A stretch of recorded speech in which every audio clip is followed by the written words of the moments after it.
Hey YouTube, my name's Chris and this is Keto at your fingertips. Be talking on this show about science, emerging science, and some of the media that I've seen this week in the keto world that has really inspired me and interested me that I think more people would be interested in hearing about. So I grew up in the 80s and the 90s, and anyone else who did remembers the low-carb craze. Snackwell's cookies, skim milk, low-fat this, low-fat that. I said the low-carb craze. I meant the low-fat craze. Everyone remembers that. Everything having low-fat. Everyone eating low-fat, and low-fat being the healthiest thing in the world. Fast forward 20 years, and something like 40% of the population is overweight, 30% is obese. I know those numbers are wrong. They're probably worse than what I said. Regardless, all of that low-fat stuff comes from a study done by a man named Ansel Keys that has become known as the diet-heart hypothesis, where he studied 7 countries in his famous 7-nation study and found, according to his conclusions and his research, that there was a correlation between dietary fat and heart disease. His conclusions have not really been revisited for almost 40 years. And now they are being revisited by a number of researchers, one of them being Dr. Jeff Volek, who's somebody that many low-carb people might be familiar with.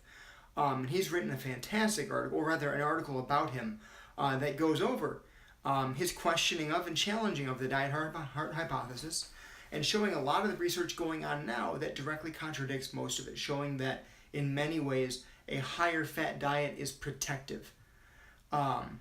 People are using a high-fat, low-carb diet to heal type 2 diabetes. And there's even people who've been using a high-fat, low-carb diet to manage type 1 diabetes successfully, which, if you know anything about type 1 diabetes, it is not like type 2. Type 2 is a lifestyle disease, meaning that it is something that you get from the way that you live. Type 1 diabetes is due to either a malfunctioning pancreas, whether that's the result of not being born with the insulin-creating beta cells, not being born with enough beta cells, being born with dysfunctional beta cells, or having had some sort of autoimmune condition that caused those beta cells to malfunction. Regardless, type 1 diabetes is much more serious and is a lifelong disease. But there are people who are using a ketogenic and or low-carb, high-fat diet to manage type 1 diabetes successfully, in some cases for decades. And I'm going to be sharing those links below. The other interesting thing that I want to talk about is cholesterol. So Dave Feldman of cholesterolcode.com. I've had a lot of interest in cholesterol because my cholesterol has gone way up on keto. I've lost 75 pounds. Every marker's great. My cholesterol's way up. That scared the crap out of me. Then I found cholesterolcode.com, began reading the research he's coming across. He is an engineer. He's not a doctor. So he approaches things from an engineering standpoint based on logic and hard facts.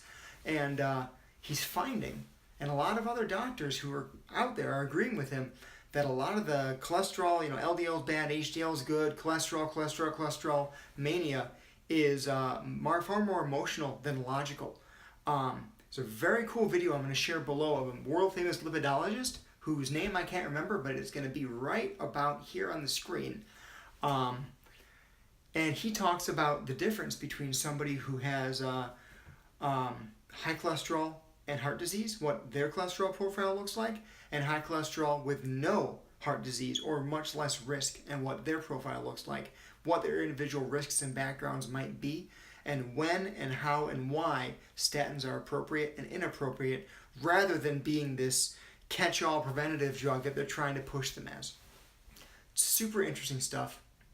Really enjoy all the science behind keto. I hope you do too. Hope you enjoy the articles I'm going to share and the graphics I'm going to share and the videos I'm going to share, as well as the name of the lipidologist, who I still cannot remember his name, but I will find it and I will put it on the stupid screen. Good talking to you guys, and I'll see you next time on Keto at your fingertips.